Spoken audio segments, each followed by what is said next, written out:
Hi, it's John Lane with Castle Rock Sprinkler Service, where we are all about efficient sprinkler systems, beautiful lawns, and festive holiday lights. Today I want to talk to you about the steps you can take to prevent damage to your sprinkler system during a cold snap.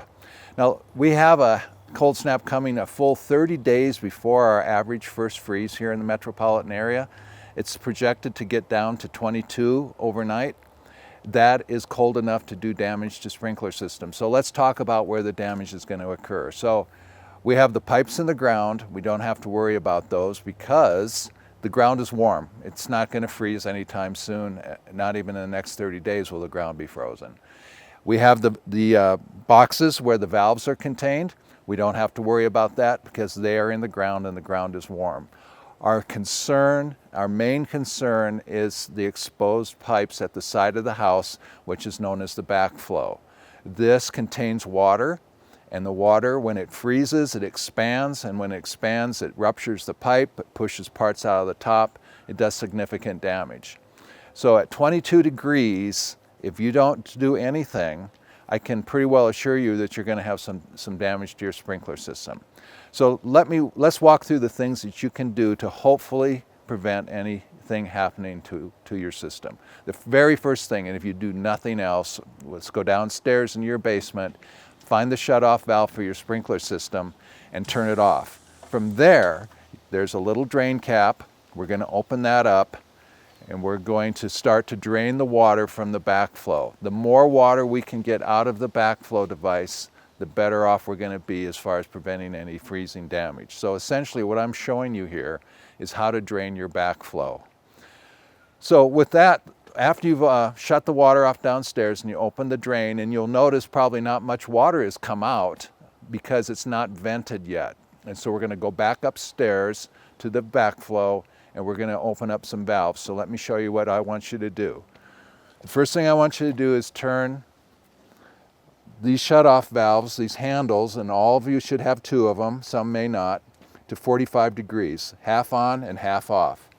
Then these are the test cocks, and you can put a little screwdriver in there, and you want to turn those to half on and a half off.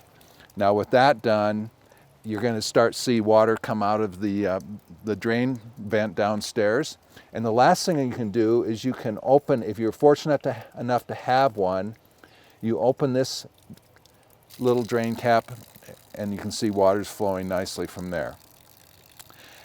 Okay, so far we've got this pretty well cleared. The last thing that you can do is you go down to your control valve box, you open it up, and we're going to go ahead and you'll see that there's a drain on the end. We're going to open that drain, and with that, then all the water from here down will flow out of the system. So that backflow is now drained completely.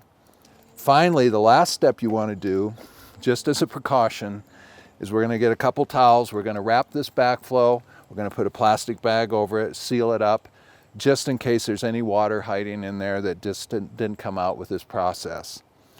Once the cold weather is passed, then you can go ahead and reverse what we've done.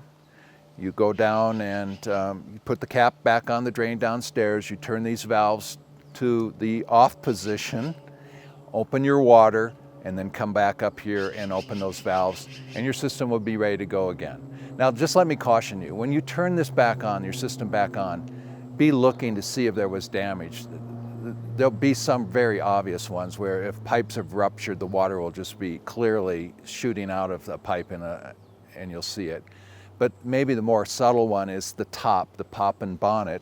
This device right here, these are plastic parts that are designed to give way when they're frozen. And if you see leaking from that area, then there has been freezing damage and you need to have that replaced. You need to call us and we can take care of that for you. You do not want to let that go because those parts have been compromised.